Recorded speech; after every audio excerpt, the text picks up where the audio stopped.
Winter, 1989. In the middle of a raging blizzard in the Klamath Mountains, 3 cattlemen, Jake, Tom, and Miguel, hear it. 3 hollow knocks echoing from deep within the forest. Locals whisper that such sounds are the warnings of Bigfoot. Following the noise, they discover something no one would believe. A massive, silver-streaked Bigfoot, its shoulder torn open by a mountain lion, shielding a shivering young one from the killing cold. When veterinarian Sarah Winters arrives, she recognizes the elder as the Wayfarer, a legendary guardian of the forest's orphaned creatures. Haunted by the guilt of losing her own daughter, she wraps the young Bigfoot in her child's old red scarf, a gesture of protection and redemption. But danger is closing in. Ambitious hunter Vernon Tate has heard the rumors, and the knocks are growing louder, this time right outside the barn. The others have come, and time is running out. Snow erased the world to a blank page, a white roar swallowing the rogue river Siskiyou like an ocean turned upright. Headlamps carved thin tunnels. Breath hung in the air and blew away like ghosts. Jake kept the compass tucked in his glove and pretended it meant something. Tom cursed at the wind. Miguel watched the tree line as if it were a church. 3 knocks rolled out of the storm, wood on wood. Even through the gale, the rhythm was clean. 1, 2, 3, spaced like a code. The sound slid down the ridge and settled in their chests. Folks had a name for it in these parts, but names don't help when night has teeth. They stopped. The second set came from higher up, the same exact spacing, like an answer that didn't care whether men heard it or not. Tom said it was branches slamming. Miguel shook his head. Jake said nothing because silence felt safer than picking a side. They climbed toward the sound. Snow cut at their cheeks. Ice rattled in the furs. Somewhere off to the left, a creek sang under a lid of ice, thin and sharp as a knife on glass. The light swung and caught a shape that didn't move. At first it was only wrongness. A mass too dark to be snow, too still to be a fallen log. Then edges formed. A shoulder like a boulder, a ridge of spine, hair gusting under the white blast. The black shape lay across the wind as if the wind were a fire and it was the only shield.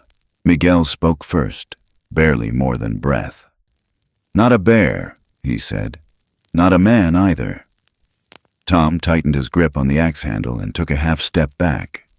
Jake felt the pull of that retreat. It was simple and warm, a door closing against everything he had not fixed. They came in slow. The smell of wet fur, pine pitch, and copper filled the air. The head turned a fraction, enough for one eye to show under a crust of ice. Gray hairs threaded the face. A mountain lion had raked the shoulder clean, 4 cruel lines weeping dark into the snow. The body was enormous, but the stillness was heavier. Beneath it, tucked where the wind failed to bite, a smaller shape twitched. A hand, 5 dark fingers, nails dull, the size of a man's palm, opened and closed against the old one's chest. A soft, thin wheeze came out of the drift. Jake's light wavered. The small head was turned to the side, hair slicked with ice, mouth barely parting. A baby, and not a baby like he knew how to hold. Tom said they needed to get the hell out before whatever did this came back. He said those knocks were not a welcome. He said men vanished in these mountains. Every word was true, and none of it changed the shape at their boots. Miguel took off his scarf and pushed it under the edge of the drift toward the small mouth. The old one's hand twitched but didn't strike. Its breath was shallow, a hollow bellows. Snow caught in its lashes and melted slowly, as if time itself were a reluctant thing. Jake saw the pattern then, the way the old body curved, shoulder to hip, to seal the gap where wind knifed through the slats of trees. It was not just lying there. It was choosing where to lie. He thought of a winter road, a skid, a metal scream, the way he had stood afterward with his hands open and empty. He had never forgiven the sky for not giving him a do-over. The storm hissed like radio static in his ears. Tom's voice rose, edges sharp. If they touched it, the story would outrun them to town by morning. If they left, they could pretend they never heard the knocks. Miguel's eyes pleaded a different math. Life now, fear later. Jake felt both arguments like twin ropes pulling his ribs apart. The old one lifted its head an inch. The weight of that motion was brutal and sacred. It nudged the bundle under its chest, a slow, stubborn push until the small body slid closer to Jake's boots. The old hand settled on the tiny shoulder, held there, then loosened, each finger lifting as if every bone argued. Snow hissed in the pause. Jake saw the choice being made and felt the insult of being trusted. He took off his coat. Miguel slipped his pack under the small body to lift it clear of the ice. Tom swore, then planted his boots between them and the open dark like a man bargaining with himself. They wrapped the little one as gently as you wrap a newborn that isn't yours. The old one watched, eyes glassy but present, breath counting out the seconds. When the coat closed, the small chest shuddered, found a new rhythm, thin but fiercer. Jake didn't realize he was talking under his breath until he heard his own voice say, "Easy, easy now," like he was someone who knew how. From the ridge, 3 knocks came again. Exact, unhurried, closer, another 3 answered, farther off, as if the mountains were speaking to each other over their heads. The wind fell for a beat, and the firs held their breath. Tom's light skittered across the snow and caught prints beyond the drift. Not boots, not hooves, not bare. Wide, deep, fresh. Miguel looked up into the tree line, into the places where light died. Jake felt eyes in the dark, the way you feel a hand hover over your back. The old one's gaze slid past them toward that same dark, a keeper checking the door. Then the head sank, slow as a stone through water. The storm shifted. Somewhere a branch cracked. The 3 men held the small life between them like contraband heat. The night answered with wood on wood, measured and patient, telling them they were not alone and not done. The wind fell from a scream to a rasp, and the lean-to they'd thrown together groaned like an old boat. An oil lamp burned a dime-sized sun on the tarp. Blankets steamed. The axe leaned in the corner, beads of meltwater ticking down the handle. Jake and Miguel knelt shoulder to shoulder over the small life they'd wrapped in Jake's coat. Tom stood at the flap, one boot planted outside like he couldn't decide which world he belonged to. Snow hissed as the flap opened. Sarah Winters stepped in, breath a gray cloud, hair damp under a wool cap. 47, shoulders squared by habit more than hope, eyes taking the room in one sweep the way people do when they've lost something they loved and learned to count quickly. She set her canvas bag down beside the lamp. It was lighter than she wished. No time to ask how or why. She moved like she was walking a narrow beam, back of her fingers to the little one's cheek. Cool, lips tinted at the edges, rib cage flickering too fast, then missing beats, then scrambling to find the beat again. A wet rattle in the chest that didn't belong in a young body. She lifted the tiny wrist, more a suggestion of a wrist than a bone, and felt the thready push against her skin. Not enough. Not yet lost. Then the shadow at their feet gathered itself into meaning. The old body lay half inside, half out, snow crusting the fur where wind could still reach. She touched the forearm, skin furnace cold, the kind of cold that starts to feel hot because the body is past arguing. She could see where blood had made a dark fan in the snow, already glossed with ice. The shoulder was raked open. 4 lines, a cat's hand. The edges were clean like glass because the storm had washed them that way. Sarah's jaw set. She looked at the lamp, at the single pot Miguel had dragged in, at the blankets that were already wet. No IVs, no oxygen, no antibiotics, only heat, hands, breath, and the promise she'd made to herself in a different winter on a different night. She had stood in a barn once, a halter in her hands, green tags shaking from the halter ring while a gelding named Clover blinked at her and waited for her to choose right. She had believed a story the numbers told and ignored the story the body told. By morning, Clover was gone, and by noon her daughter's fever had ceased, and she was still at the clinic, and the clock would never give any of it back. Ever since, she'd been putting small vows between herself and the dark. She reached into the bottom of her bag and pulled out a square of red wool. It was cut from the lining of a coat that used to hang on a blue peg by the back door. The seam was ragged where she couldn't make herself even the scissors. She tucked the wool beneath the small head, then wrapped it across the chest, snug enough to make the breaths work harder but not panic. The little one's fingers found the edge and held with a stubbornness that made her throat ache. "Warmth first," she said, more to the air than the men, because orders helped keep the panic in its lane. She slid the pot to the lamp, packed it with snow, let it sigh toward steam. She rubbed the little one's arms and feet, careful, steady, the way she'd show a kid at 4-H how not to spook a colt. Miguel tore strips from his own shirt to layer beneath Jake's coat so the wet didn't wick heat away. Tom muttered that this was madness, but he didn't move from the door. When she checked the old one again, her fingers sank under the matted fur and found a ridge under the skin. Not the new wound. Older, circular, hard. She brushed the hair aside and saw it. A pale band, flesh knitted in a ring. The kind of scar steel leaves when it bites and holds and winter does the rest. The breath in her chest stalled. People in town told stories that moved like smoke, about a figure that showed up where boundaries frayed, that sat between lightning and tree, that stood guard over anything small with a heartbeat. They called it the Wayfarer because it appeared where roads ended. Sarah had nodded at those stories like you nod at snow globes in a thrift store. And here was the circle of proof under her hand, pain made into a mark that never left. She looked into the old face.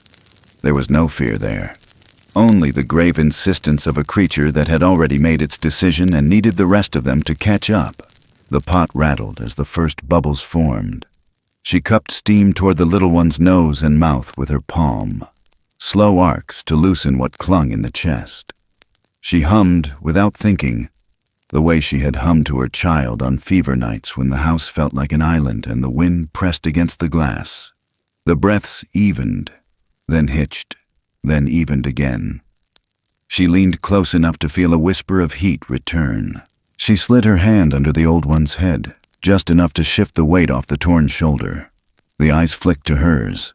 In them, a wilderness of years. In them, a sentence she understood without words.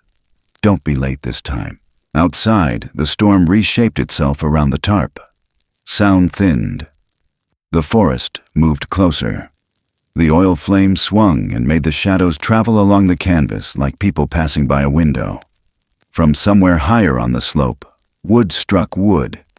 3 measured beats, spaced as precisely as a heartbeat on a monitor. Not demand, not warning. A roll call. Another set answered from farther off, lower, patient, like a hand raised in the dark. Tom looked at Sarah, waiting for her to tell him this was something it wasn't. Miguel's eyes asked a different question. How far are we willing to go?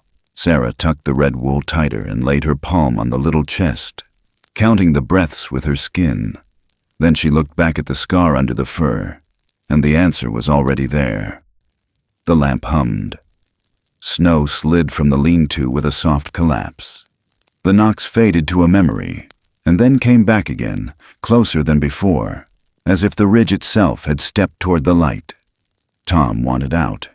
He said it plain, jaw locked, eyes on the flap like it was a door back to sense. Walk away. Let the storm bury it. Keep our names off every mouth in town. Jake heard his own fear run with that thought, quick and warm. The way talk spreads, the way a man's life can shrink to a rumor you never get ahead of. Miguel didn't budge. He stood with his hands near the lamp, palms open, as if steadying light, and Sarah met all 3 of them with the calm of someone who had already burned through worse. We owe them a chance to live, she said, not loud, not soft, like a fact you set on the table and leave there. The old one moved, a shiver that gathered into effort. Every inch cost. It braced its good arm, lifted, faltered, lifted again. Snow dusted off its fur like ash. Sarah leaned in, ready to stop it, but the eyes told her not to. The broad chest rose and fell.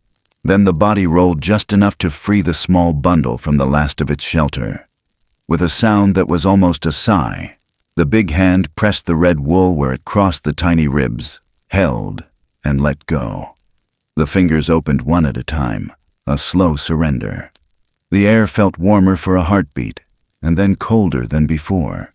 Miguel stepped outside to check the lashings on the sled, and went still. Beside the lean-to, half covered by blown sugar snow, stood a neat little stack of stones, flat, hand-size, balanced in a column no storm had toppled. 3 layers, a 4th laid at an angle like a marker. He brushed the drift away. Not an accident. Not a kid's game in a place no kid should be tonight. He knelt. Eyes narrowed the way he got when a story hid inside a detail. This was a line in a language he'd been learning with his bones. Boundaries. Passage. Someone had set a sign here and meant for it to be seen. He called them over without saying a word. Tom swore under his breath. The kind of oath men use when they meet a thing older than their certainty. Jake felt the old road in his chest. Leave it. Let it end here. But the stacked stones were too deliberate. They made walking away feel like stepping over a prayer. They argued anyway. Quiet, tight. The way people argue when the wrong sound might draw something that doesn't need an invitation. Town meant heat, antibiotics, questions, bounty talk, cameras, nights without sleep, phones pinging on tables.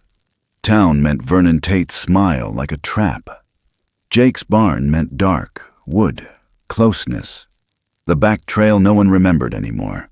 Sarah said town was a surrender to noise. The barn would be a pocket of time. She said the word safe like a dare. They lashed the sled with rope that had seen hay seasons and elk quarters. Jake's old toboggan, scarred white plastic, hissed when they tested the pull. Miguel layered blankets and cut a square of tarp to keep the wind off the little one's face. Tom tied the axe across his back and took point, because if he was staying, he was going to do the dangerous part himself. The lamp went out with a soft pop, and the dark slid closer, then relented when headlamps clicked on. They moved. The night had changed. The storm still stitched the ridge to the valley, but the stitch lengthened. The firs threw back the light in slick, dark ribs. The sled whispered behind them. A second pulse. The old one lay on its side on the plastic, breath a shallow engine that coughed, caught, kept turning. Sarah walked next to the little one, hand hovering, counting the rise and fall by feel. Jake carried the cairn, stone by balanced stone, ridiculous and necessary, because leaving it felt wrong and bringing it felt like saying, "We see you." At the creek crossing, the ice sang. At the cut bank, the wind knifed down and took their breath clean out, then gave it back ragged. Tracks appeared at the edge of the light. Cat, fresh, long tail line feathered by snow. Tom lifted a hand, and they stopped as one body. The roar came from upslope, not huge, but close enough to pull heat out of their marrow. Not a challenge, a claim. More tracks then, wide and deep, set in pairs, arranged where the timber opened and closed. They flanked the trail for 30 yards, then vanished, then reappeared lower, like something walked with them without needing to use the ground. No broken branches, no rush, just intention. The hair on Jake's neck lifted and stayed. Miguel lifted a stick and tapped 3 times against a cedar trunk, a small sound swallowed by the pines. He waited, breath held like a coin between teeth. Farther down the slope, Wood answered, even patient. Not panic, a keeping of distance. Sarah didn't look up from the red wool, but her shoulders loosened a fraction, the way a parent relaxes when a fever breaks half a degree. They kept moving. The barn waited, black against black, a shape Jake could draw with his eyes closed. The cat roared again, closer, the sound scraping their ribs like a rake.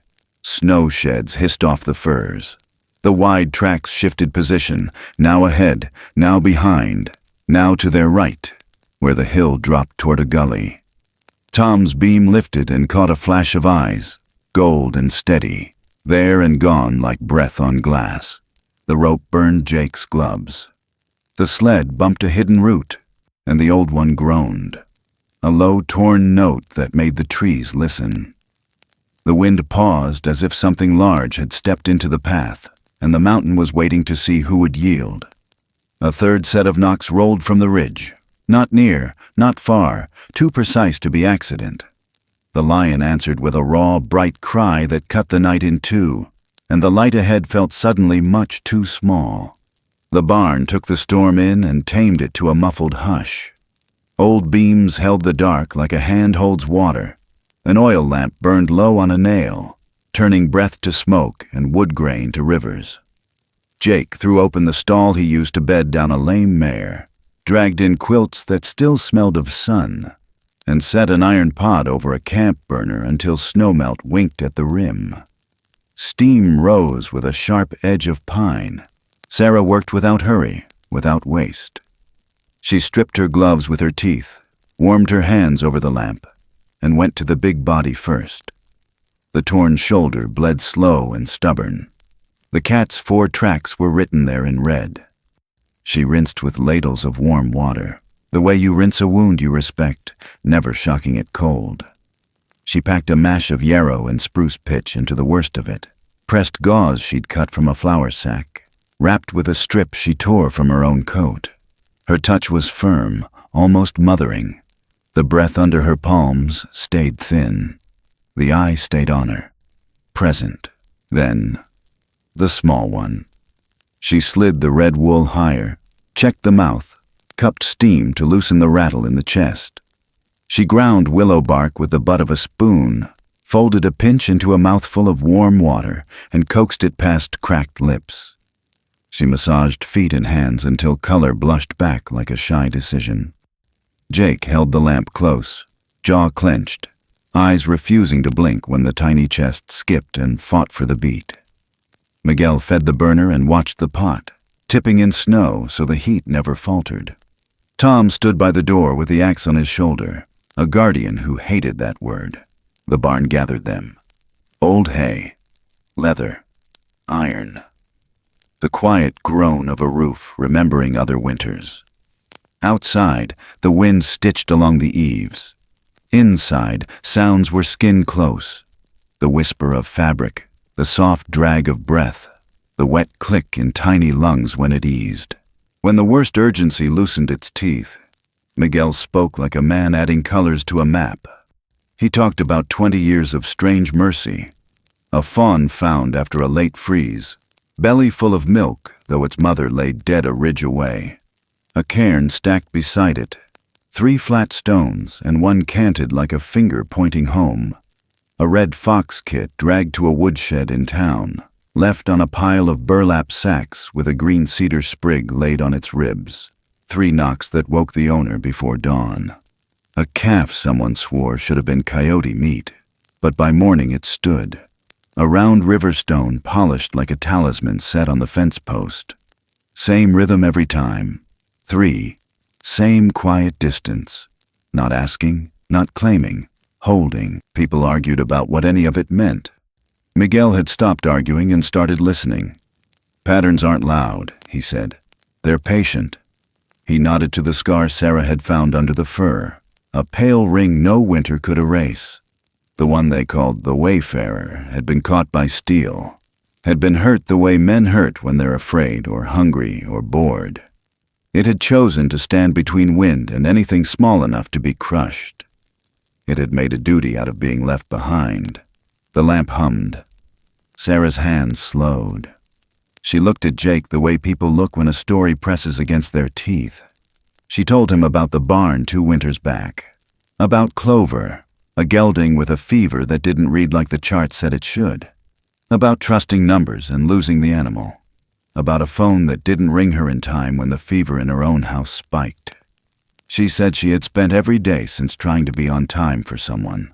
Anyone. She did not cry. The red wool in her hands did that for her. Jake swallowed like it hurt. He told her he remembered his wife's last night as a radio he couldn't turn off. How he'd learned to speak in short sentences to keep from spilling. He didn't know why he said it here now, except that the barn felt like a place you owed the truth.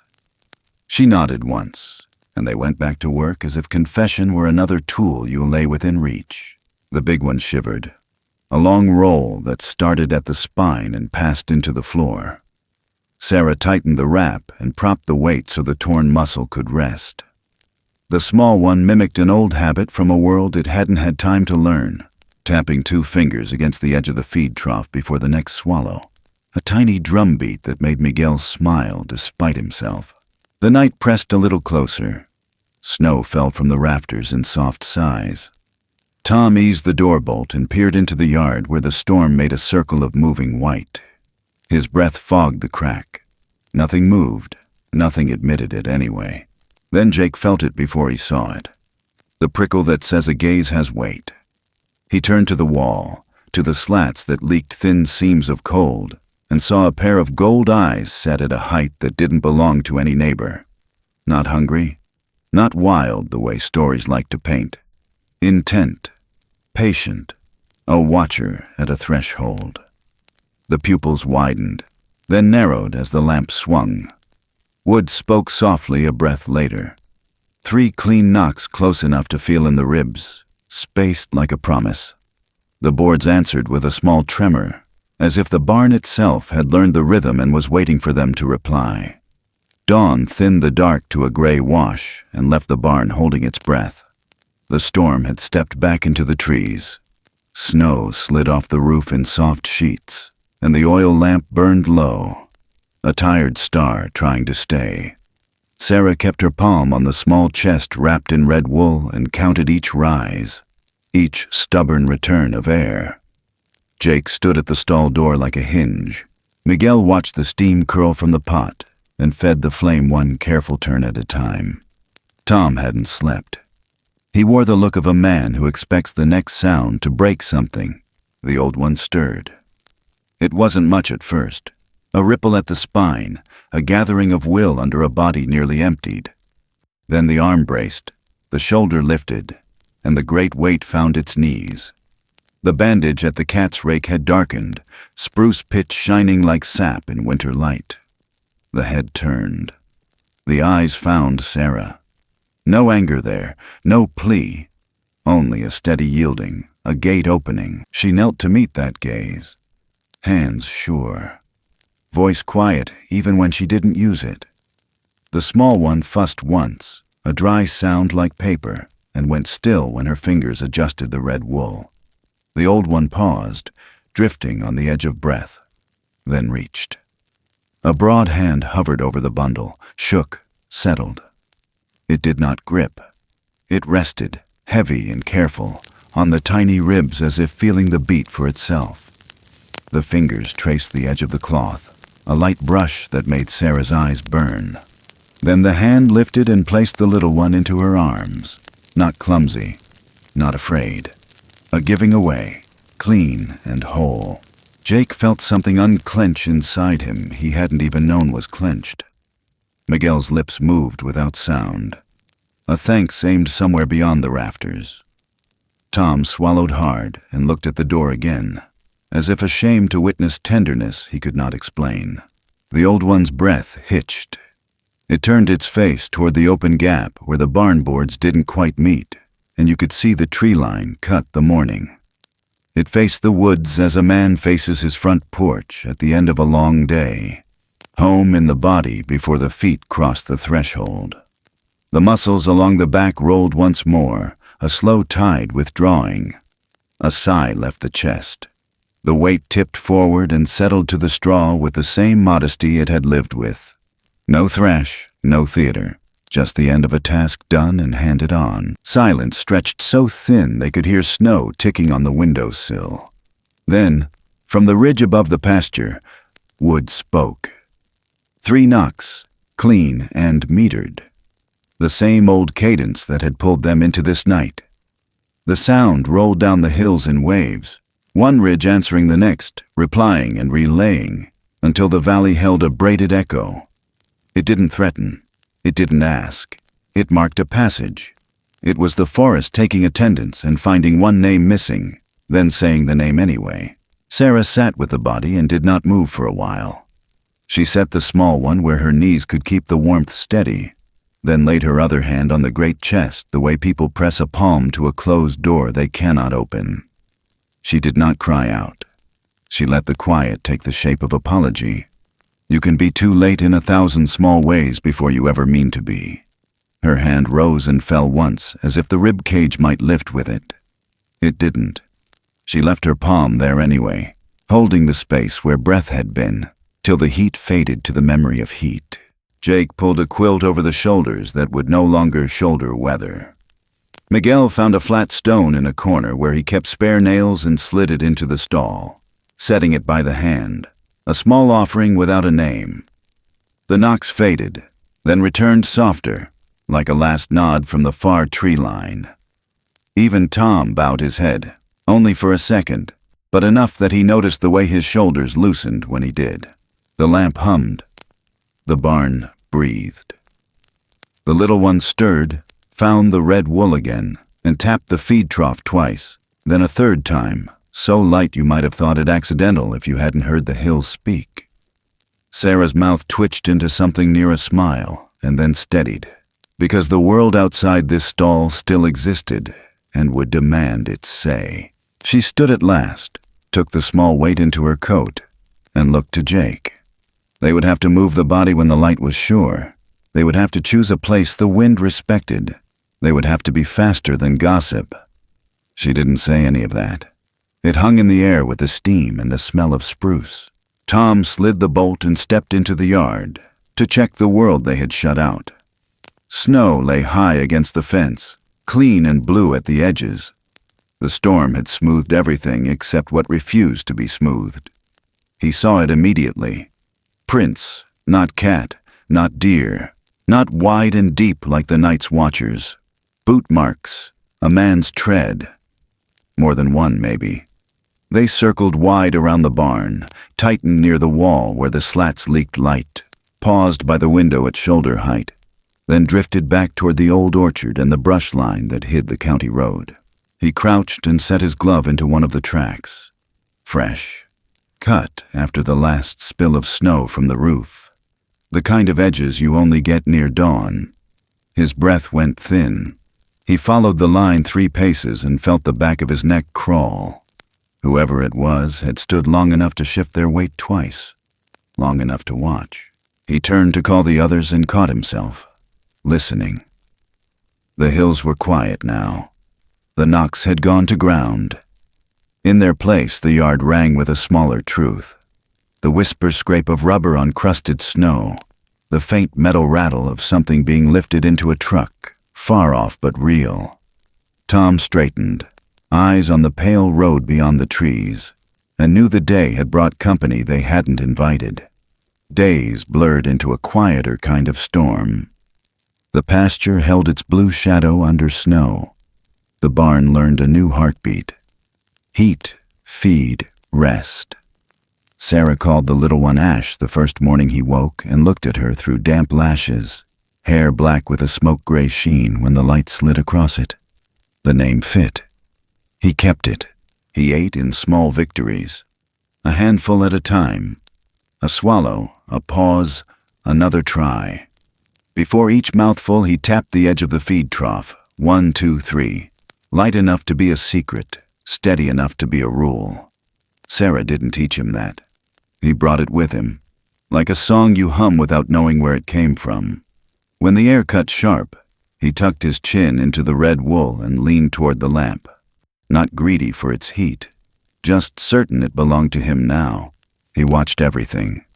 He watched the steam climb and vanish. He watched the rope Jake used to cinch the stall gate and learned how the knot lay over itself. He watched Miguel stack a tiny cairn on a shelf, 3 flat stones, 1 angled, and reached for it, palm wide, then set his hand down instead, as if touching weren't the point.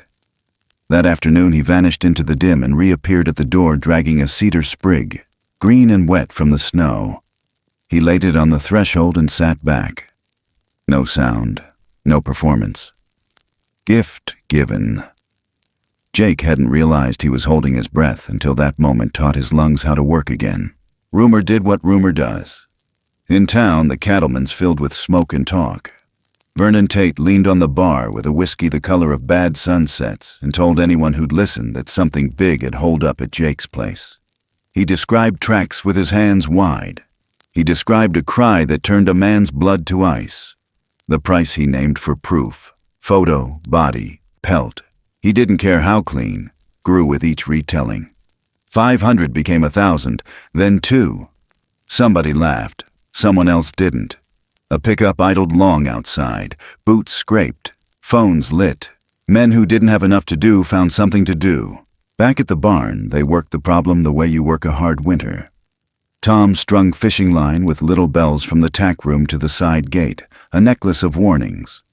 Miguel walked the fence line and read the snow like a ledger. Old sign here, a deer there, a cat's ghosting print turning uphill before the orchard. Jake cut plywood to cover the worst gaps in the slats, and stuffed drag bags with straw to kill light spill. Sarah rationed the lamp and kept silence like medicine. The 4 of them moved in a rhythm that felt borrowed from something older than plans. Jake told the story he'd kept under ice. It came out in pieces over 2 nights while the burner ticked and the wind pawed at the seams. A highway shut down by a whiteout. A truck that fishtailed across the center line. A call that didn't connect. The way he'd found himself at a ditch with a shovel an hour after the funeral because doing nothing was worse. He spoke without drama. Just facts turned over in a clean palm. When the words ran out, he sat on the feed bin and rested his forearm there like a man resting a tired head. Ash crossed the straw in that slow, deliberate way he had, and set his hand on Jake's wrist. Not a grip, a weight. Warmth moved across skin, simple as sun through glass. Jake tried to smile and managed a shape of it. He didn't pull away. Sarah watched a change you can't measure with a thermometer, a thaw that begins so deep, you only notice it when something downstream starts to run. The days made a shallow bowl, and the nights filled it. Once, from the ridge, Wood counted 3, and the barn's boards seemed to lean toward the sound. Another time, a polished river stone appeared on the fence post by the lane, wet with melt, round as an eye. Miguel left a narrow bundle of dried grass in return. The grass was gone by morning. The stone stayed. Vernon's money pulled other gravity. Tire tracks appeared at the mouth of the old road, then turned around, then came back at dusk and waited with lights killed. A drone buzzed once at noon. Its hum a thin mosquito above the pines. Tom knocked it to the snow with a rake and ground it under his boot, and the silence afterward felt earned. On the 3rd night, the temperature dropped hard. The sky cleared to a black so clean it rang. Breath smoked white ropes in the lamplight. Ash tapped the trough and ate with real appetite for the first time, then carried a fresh cedar sprig to the door and laid it with care, as if setting a place before a meal. Sarah's shoulders eased. Miguel let himself grin. Jake checked the bolt, checked the bells, checked the shadows, and finally let his body consider sleep. It didn't last. Close to midnight, the first knocks came, not the steady, patient rhythm from the hills. These struck quick and sure, 3 in a row, a short breath, 3 again, close enough to vibrate the nails. The horses at the far end of the barn shifted and blew. Ash lifted his head, eyes bright, listening to something under the sound the others could not hear. Then light moved in the yard. Thin spears knifed through the slats and slid along the straw. Flashlights, more than one, sweeping, pausing, sweeping again. Voices carried, low and eager. Metal clicked softly. The bells on the fishing line whispered and settled. From the tree line came an answering pulse. Wood from more than one throat, layered and deep. The forest stepping closer to the fence. Jake reached for the lamp. Sarah gathered Ash into the red wool. Tom's hand closed around the axe handle. Miguel lifted the stick he kept by the door and tapped once against the wall, then twice, then once more, a plea shaped like a signal. The yard held its breath.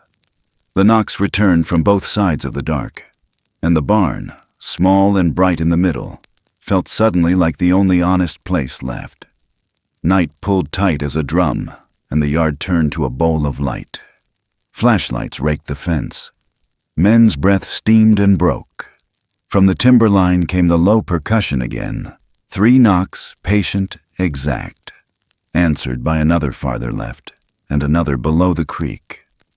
Not a charge, a gathering. Snow took the sound and sent it back softer. The barn felt small and fierce in the middle of it. Vernon Tate stepped through the gate like a man walking into a photograph he planned to sell. Hat brim iced. Rifle parked on his hip.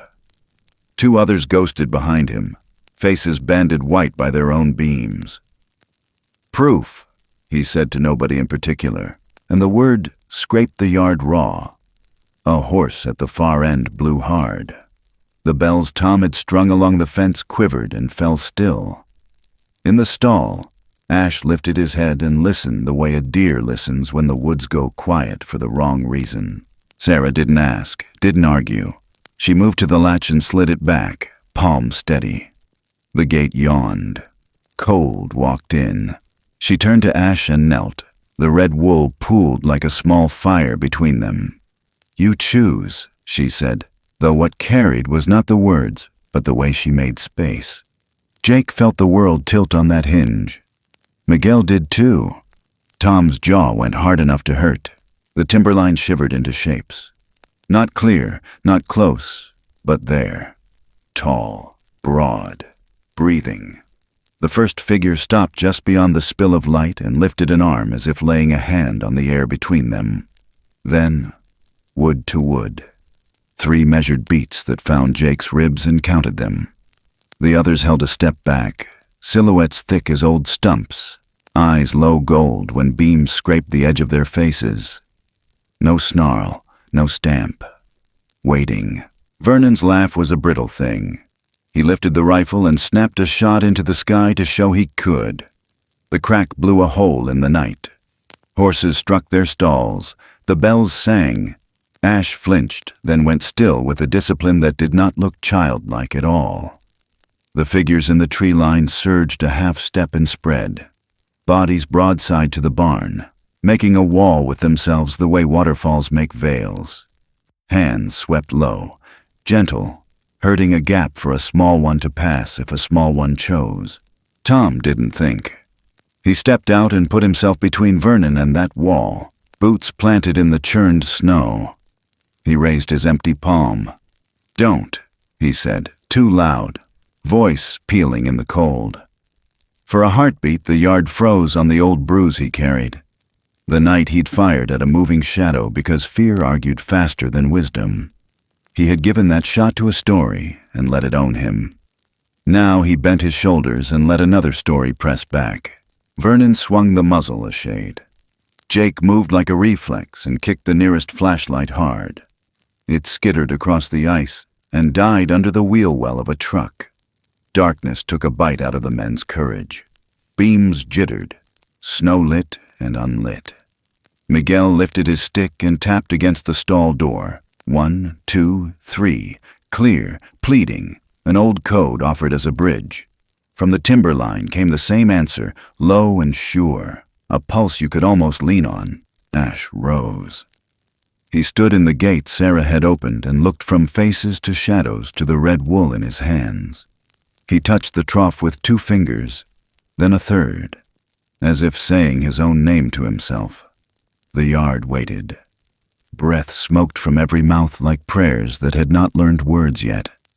He crossed the straw, slow, deliberate, and took up a fresh cedar sprig from the threshold. Green, wet, the scent of rain in winter, and set it in Sarah's open palm. He pushed it into her fingers the way a child leaves a found coin on a grave. Then he reached and brushed the red wool against his cheek, not once but twice, a promise sealed in the small heat of skin. He stepped backward. One pace. Another. He did not run. He walked as if crossing a bridge he could not see but trusted because the hands that built it had held him. The figures parted just enough for him to slip into their shelter. A broad arm curved and did not touch. He glanced back once, eyes reflecting the lamp like a creek reflects a star, and lifted his hand the way he had lifted it to learn a knot. Sarah's breath hitched and steadied. Jake felt something pry open in his chest and let it. Vernon hissed a curse and took another step, gun nosing higher. Tom didn't move. Miguel tapped the wood again and again until the rhythm was a road. The forest answered from 2 directions, then 3. Then the ridge itself seemed to carry the sound along its spine. Snow sifted from branches. The yard narrowed to the space between one breath and the next. Even the horses listened. That's when the outside world found them. A horn blared far off. The long, impatient call of a truck headed up the county road. Headlights swung through the firs and stuttered against the clouds. Another engine joined it, heavy, eager, wrong for this hour. Voices rose down the lane, bright with the kind of excitement that makes bad choices. Vernon's mouth cut into a grin he couldn't hide. The knocks rolled once more, closer, a deep answer to a shallower noise, and the night held the terrible feeling of a coin about to land.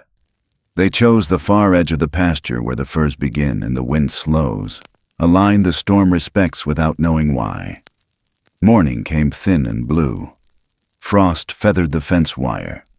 Jake brought the old toboggan one last time, not for rescue now, but for honor, and together they took the weight none of them were ready to name. Sarah walked beside, the red wool folded against her chest, Ash's warmth gone from it, but not the promise. Miguel carried a shovel and a carpenter's chisel wrapped in a rag. Tom shouldered the stones he'd collected from the creek, flat and palm wide, cold as a lie you won't tell. They dug where roots ran shallow, and the ground agreed to open. The air held the clean smell of iron and snow and old leaves. Jake's breath came like smoke and prayer. Miguel lined the hole with boughs he'd cut from a windfall cedar, green and bright as if the forest itself had stepped forward to help.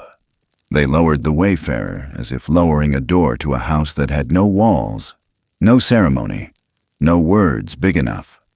Just care, which is its own language when spoken without hurry. Sarah knelt at the head and set the red wool beneath the broad hand. She pressed the fingers around that small square until the shape held, then let go. For a moment she was back in a barn with clover and a phone that didn't ring, and a bedroom she reached too late, but the memory softened at the edges. Time didn't heal. She knew that now. It made room. Sometimes room is all you need to breathe. Miguel stacked the stones he'd brought into a cairn, steady and deliberate. 3 levels and a 4th set at an angle. Tom handed him the chisel. The wood slab Jake had planed from an old stall board weighted across his knees. Miguel carved with slow strokes until the letters found their depth. The Wayfarer. Guardian of the lost. Some hands are born only to shelter. He read it once under his breath as if testing it against the cold. It didn't crack. He drove the stake into the earth with the flat of the shovel until it stood true beside the stones. They backed away and let the silence settle like snowfall. Far up the ridge a raven called. Near the creek the ice sang one long bright note and went quiet. No one tried to fill the space. Even words would have been noise. Winter thinned itself day by day until it could no longer pretend. Spring came the way it always does here, fast and shy. Alder catkins dusted the air. Fences shed their ice and took on a silver they hadn't worn since fall. In the 2nd week, a man cutting deadfall up the old logging spur saw something the morning didn't have a name for. A young giant stood over a fawn with a broken foreleg, shoulders bent to make a wall against wind. He didn't touch the small body. He didn't leave. He waited while the fawn tore new leaves with the desperate gentleness of the hurt, then stepped aside. Before he vanished between hemlocks, he laid a cedar sprig on a punky stump, the green sharp against rot, and paused long enough to make sure the gift stayed. The man told his wife. She told nobody else. Some things are safer when kept whole. Back at the barn, Sarah climbed a ladder and tied the red wool above the stall door with a length of baling twine, a careful knot that would not slip under weight. It hung there small and plain, no prettier for the story it held, no holier than a mitten on a nail. She touched it each morning the way people touch a photograph and say a name without sound. Whenever a stray cat from the orchard drifted in, whenever a heifer calved early and trembled with the shock of being alive, whenever a barn owl stunned itself against a window and blinked at a world still waiting, she warmed hands, she wrapped bodies, she kept time with her own breath. She didn't forgive herself all at once. She forgave herself in dailies, water warmed, trough cleaned, stitches held, life noted and returned to where it belonged. Jake cleared the lane and left the cairn alone. He found himself whistling on days he didn't owe to anyone and didn't stop when he noticed. Tom fixed the broken latch on the south gate and stopped flinching at shadows that weren't asking anything of him. Miguel walked the fence line with a pocket full of river stones and set one on the corner post by the lane, round and smooth and waiting. The stones stayed. They kept the burial simple. No church, no town. Just the four of them under a sky that had learned to be gentle again. They stood circled close, the way people stand when a story ends and leaves a shape you can live in. Snow was long gone from the pasture. Grass had pushed through and taken back what it could. The cairn cast a tidy shadow, honest and short. From far off, so faint it could have been a trick of weather, came the old cadence. Wood on wood, 3 measured beats, time between them precise as a pulse. It rolled down the ridge and across the pasture and into their ribs, an answer to a question nobody dared ask aloud. No one spoke. No one turned to find the source. They knew. The sound came once more, softer, as if the trees themselves had leaned to listen. Then the ridge held its breath and let it go. The day went on, and the barn, and the field, and the quiet between them carried what needed carrying. In the end, what remains is not the cold, the fear, or even the uncertainty of how things might have turned out differently. What lingers is the quiet truth that life often hands us moments we do not expect, moments that ask us to stand still in the face of our own doubts, to choose compassion even when it costs us, to protect something fragile simply because it needs protecting. It is in these choices, made in silence and without audience, that the real weight of our humanity is measured. Kindness, in its purest form, rarely announces itself. It is a hand steadying another without asking for recognition, a door left open for someone to walk through when they are ready, a willingness to be present for a life that may never repay us in any way we can count. The world teaches us to look for meaning in grand victories, but so often it is the small mercies, offered in the shadows, unnoticed by most, that carry the greatest power to change the course of a day, a season, or an entire life. We are all, in some way, both the lost and the guardian. There are seasons when we are the ones searching for shelter, aching for a place to belong. And there are seasons when we are called to stand in the wind for someone else, to be the wall that breaks its force, to keep watch until the danger passes. This balance, between need and giving, between being held and holding, is what ties us quietly together. Even across distances and differences we may never cross in words. Life will not wait for us to be ready before it asks us to be brave. It will place in our path the wounded, the wandering, the wordless, and leave us to decide whether to turn away or draw closer. Sometimes we will falter. Sometimes we will fail. But each time we choose to lean toward mercy, we stitch a stronger thread into the fabric we all share. And in that weaving, there is a kind of immortality, not for the giver, not for the receiver, but for the act itself. And perhaps that is the quiet truth at the heart of it all, that what we protect becomes part of us, and what we release into the world carries our touch in ways we may never see. We will not always know the ending. We may never hear the echoes of the choices we've made. But somewhere, far from our sight, a life may stand a little taller, breathe a little easier, because in a single moment, we decided not to let it fall. Thank you for walking through this story with me, for letting it unfold in your mind and settle in your heart. If it spoke to something in you, if it stirred a memory, a question, or even a quiet ache, I'd love to hear what stayed with you most. Share your thoughts in the comments, and if you'd like to travel with me through more stories like this, stories that search for the small, stubborn light in the darkest places, make sure to follow, subscribe, and keep the conversation alive. Because somewhere out there, another story is already beginning, and perhaps you'll be part of the hands that keep it safe.